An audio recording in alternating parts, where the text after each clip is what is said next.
2 years ago, when I bought this whole girl, I immediately set myself to fix all of her issues, a phrase I forbid you to use when describing your first years of marriage. So I started by fixing the most important things like the power steering and electrical system, but now I'm at a point of taking care of minor stuff, like in my last episode, where I built her a pretty nice canopy. But now I think it's the right time to fix a big cosmetic issue, her front hood. As you can see, the carpet really doesn't match the drapes, cause the hood no longer fits with the rest of the tractor, which has been refurbished. And I don't know on what the designers were on in the 70s when they designed that front hood, but have you seen where they place the lights? Like, come on! And in order to create a more pleasant and practical front grille, I asked, well, you. Yep, I asked on YouTube, what should I do with that front end? And people agreed on two things, keeping round lights but switch to LED and move them up, which I was totally on board with. But something was still missing. And this is where J. Martin Homestead commented, make the whole grille a light. Which, for obvious reason, I was really skeptical about. But this idea was so out of the box that it sparked something in me. What if I make it look like a brand new old tractor? A modern retro look. You know, like they did in the 90s with the PD Cruiser and the Prowler. Okay, I'll grant it, not the biggest commercial success, but I do like the concept for that little Massey. Alright, now I've got all the ingredients for a pretty good recipe. Round lights, move them up, and with a touch of modern look-ish. Now let's get her done.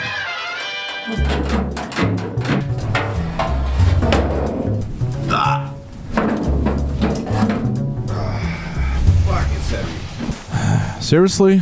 Your workbench is still a mess? I mean, we've been through this in the last episode. Come on, Viny. No more cleaning montage. Oh. Okay, nice.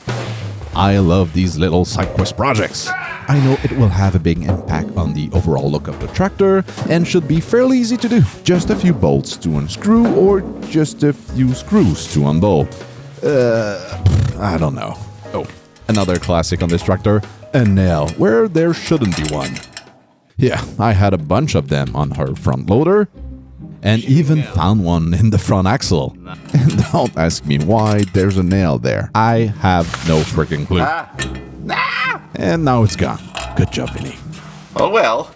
Right, back on the screws, which shouldn't be a big deal. Apparently they look seized up with rust. I mean, she probably lived a good chunk of her life outside, and yeah, she's 40.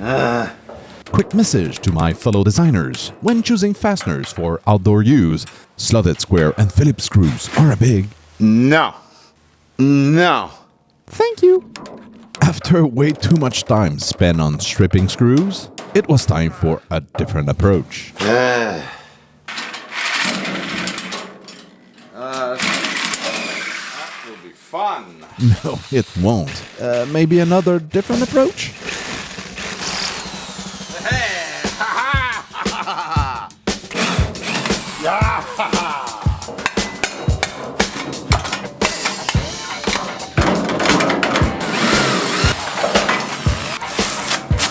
Success!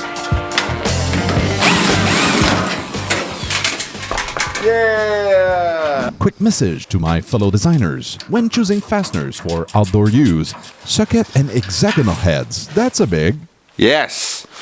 Yes! thank you. I'm guessing that they use that heavy cast steel for a good reason. That's a beast! Probably as a counterweight to prevent the hood from slicing your head off, in case of a sudden gust of wind.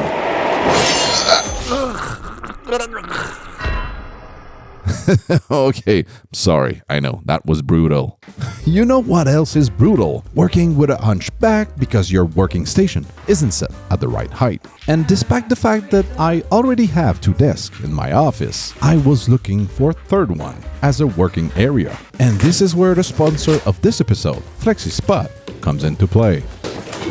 You see, sometimes we need to sit down to work more precisely, while other times standing is better for movement during manual work. And with the E7 Pro, I've got the best of both worlds. So here I'm taking a different approach, because I'm not talking about how good it is to stand up while working on a computer. No, Because I'm a builder, I think these standing tables could make for a good workbench. And you know me, I like when things are robust, because over-engineered parts won't break. And I'm absolutely impressed by how heavy and thick each components are. And it's built this way so it can withstand a whopping 440 pounds. That's a couple of me's. Okay, maybe just 2.5. You know what I'm thinking? What if we combine these legs with one of my welding fixture tables? You could set it low when you need to sit down and do precision work, like TIG welding or doing wiring work. And you could put it right back up for more common work, like fixturing for MIG welding projects. And I know I'm gonna keep this one inside, because my wife won't let me take it in my shop. But I'll probably get one for myself. So if you want to streamline your fabrication process, maybe this is what you need. And Flexispot lets you purchase just the leg frame, plus they offer a wide range of table options with white or black legs. And by the way, have you seen how high this thing can go? I seriously never seen a desk going so high. Is it some kind of a flex in the standing desk world? Alright, don't miss out on the chance to upgrade to a Flexispot E7 Pro standing desk. Use my code YTE7P50 at checkout for $50 off. Alright, let's get back on the little Massey, because I received this in the mail. In recap, I installed a while ago an electrical power steering, and this module is to trick the steering brain box to think, no, you're still on the 2007 Saturn View. Everything's fine, you should work just as normal. And in the last episode, I mysteriously lost the power steering, and since I had an entire spare unit, I changed the brain box for the new one, but still nothing. And because I literally dropped the canopy on the steering wheel, I thought that was the cause. But now, because the brain box seemed dead, I think it's all the welding I did that caused the failure. Or a short I've created while connecting the canopy. Nonetheless, I ordered a new module in case that was a problem. I know I'm in spray and pray mode right now, because I don't know what is the real problem here. Okay, here we have to keep in mind that I'll test the new module with the old brain box, since the new brain box is still in the Massey. Please, please, please.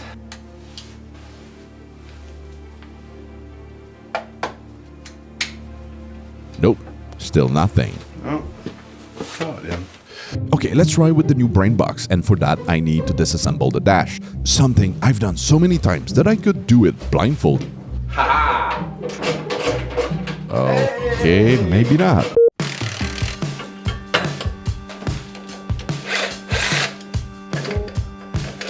Then I switched the old brain box for the new one.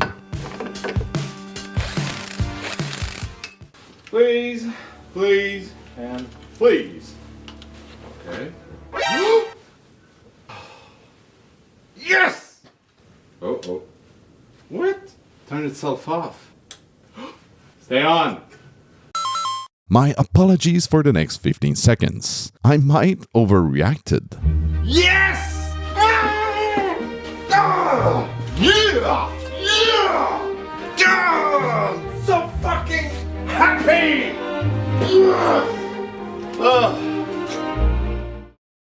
Again, I'm truly sorry for that.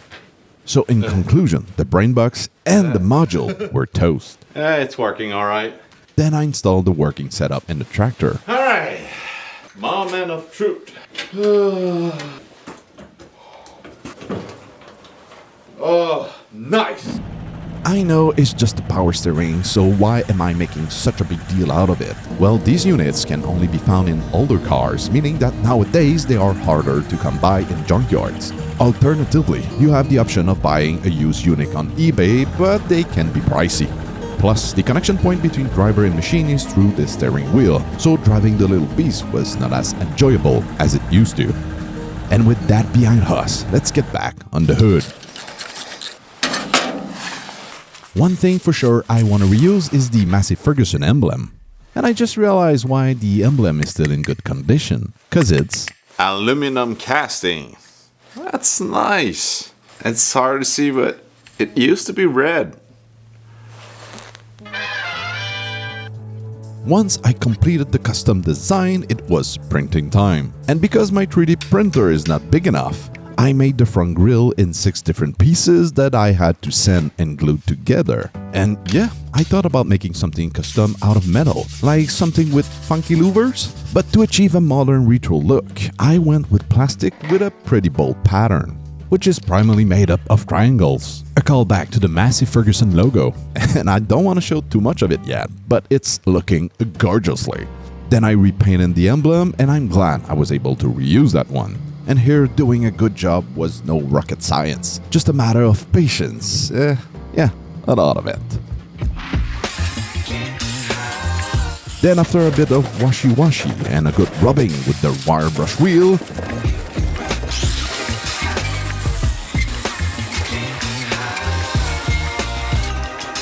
and oh yeah, some tappy tap tap. The hood was still looking pretty bad, but was ready to be painted. Oh, maybe just one more dent over here. Here, I'm not going for the perfect showroom finish. Oh no, it's a working tractor. I maybe removed some dents and scratches, but that's just so I could make my own in a hopefully distant future. Then the front casting received the same treatment. Plus, I removed the old brackets and made some new ones for the new grille.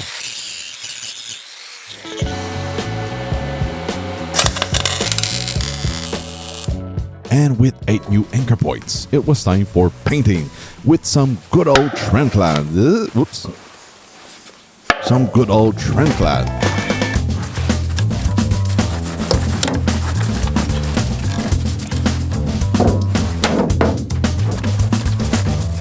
If you made it this far, I think it deserves a sub. Otherwise, my screams will haunt you in your dreams for the next month. Listen, buddy, I'm not the one making the rules here. Yeah, it's at least a month, so just sub. You'll be fine.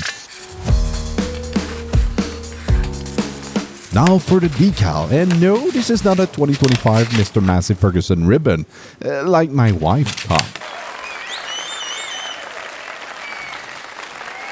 No, at the time it was the cheapest sticker I could find. That's why it's number 245 and not 2104 like it should be.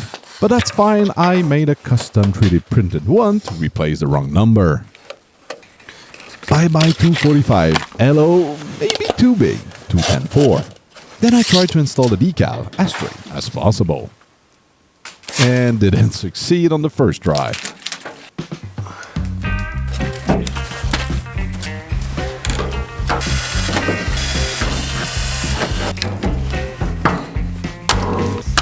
Moving up, the front casting.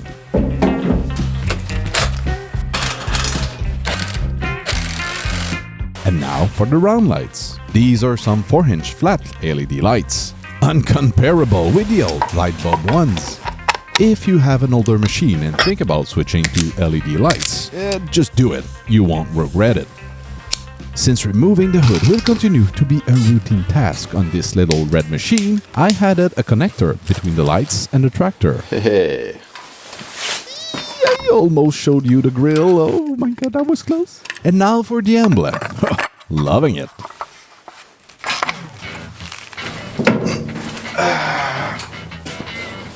Alright, I'll stop being such a tease. Let's see that front grille. Yes!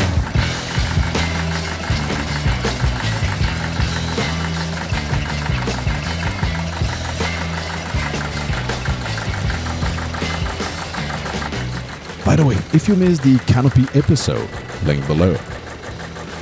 And this thing looks, well, I think we can all agree, like brand spanking new.